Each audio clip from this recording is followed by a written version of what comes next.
Hello everyone, hello mother teachers, hello kids.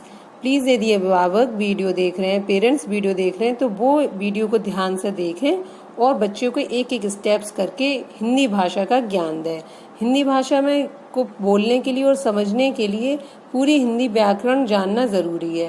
पहला chapter जो इसका है, पहला जो स्टेप होती है वो हिंदी भाषा में भाषा है, जो बोलना यानी कि भाषा, लैंग्वेज। आप हिंदी भाषा और इंग्लिश भाषाओं का ज्ञान होना बहुत ज़रूरी होता है। अलग अलग भाषा को अलग अलग तरीके से सीखते हैं।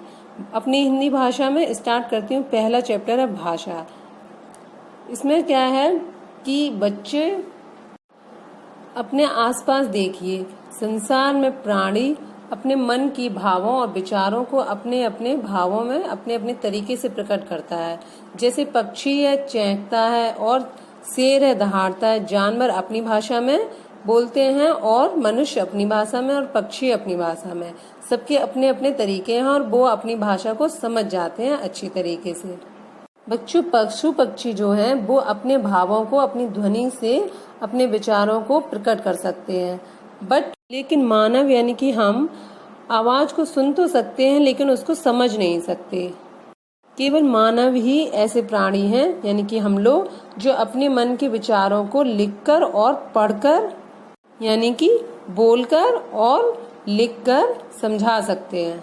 बच्चों, इन चित्रों को देखो और समझो। एक बच्चा अपने दोस्त से बोल रहा है, हेलो सुमित, कैसे हो? और जो क्लास में टीचर पढ़ा रही हैं वो छात्रों से कह रही हैं कि अपने अपने स्थान पर बैठो, बोलकर समझा रही हैं।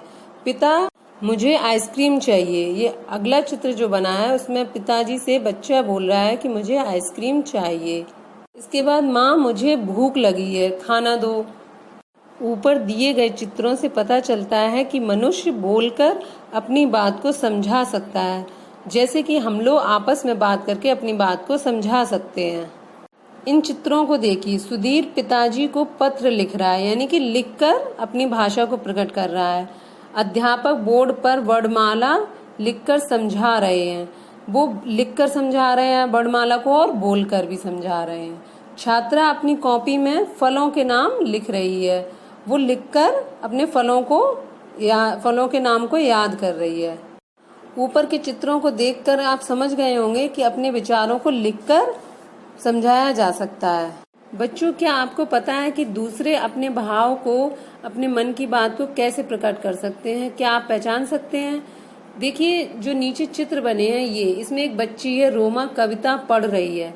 तो उसको देखकर ये पता चल रहा है कि वो कविता यानी कि कोई किताब पढ़ रही है। पिता टेलीविजन पर समाचार देख रहे हैं और सुन रहे हैं, तो उनको देखकर आप समझ सकते हैं। कमल और सुजीत रेडियो पर गीत सुन रहे हैं।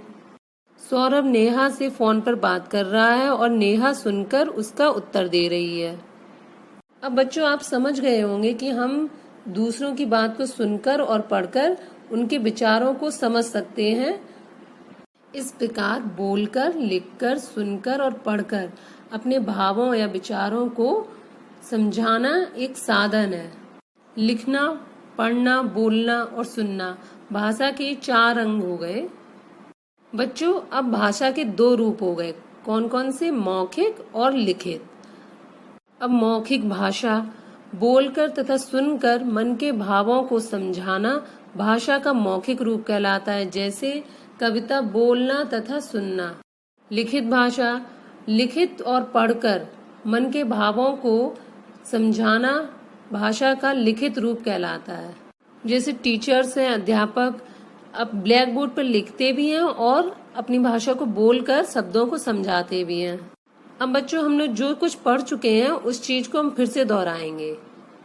पशु पक्षी ध्वनि के माध्यम से अपने विचारों को एक दूसरे तक पहुंचाते हैं। पशु पक्षी क्या? साउंड सुनते हैं, ध्वनि, आवाज।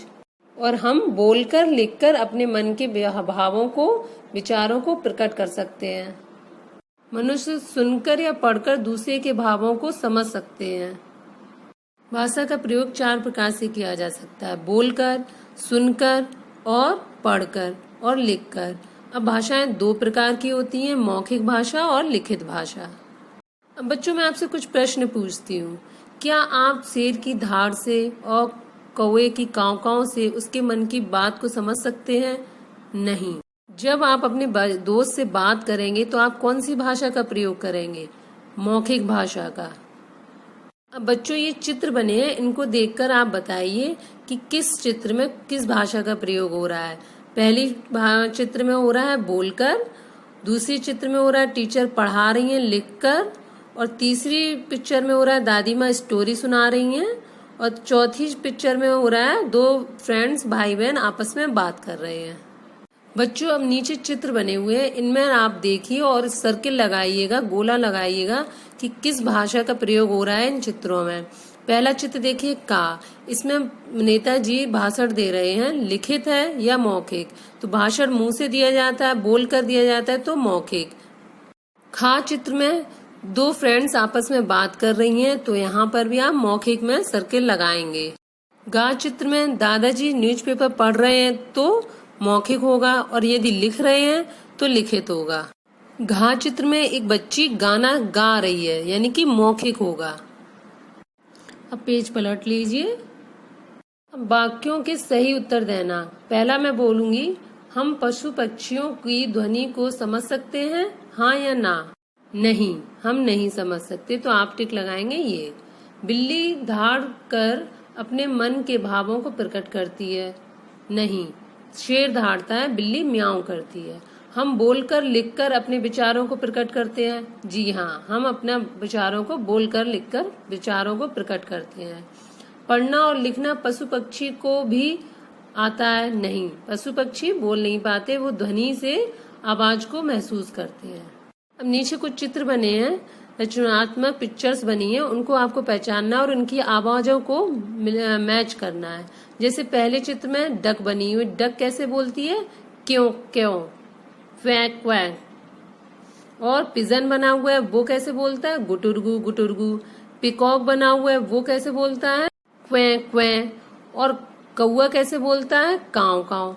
तो बच्चों आपको मेरी सारी चीजें समझ में आ गई होंगी, भाषाएं कैसे प्रयोग करते हैं। अब मैं इसी में से कुछ होमवर्क आपको दूंगी व्हाट्सएप नंबर पे। प्लीज अगर चैनल सब्सक्राइब नहीं किया हो तो प्लीज कर देना। मेरा चैनल सब्सक्राइब करने से मेरी सारी वीडियो के नोटिफिकेशन आप तक पहुंच जाएंगे। Thank you.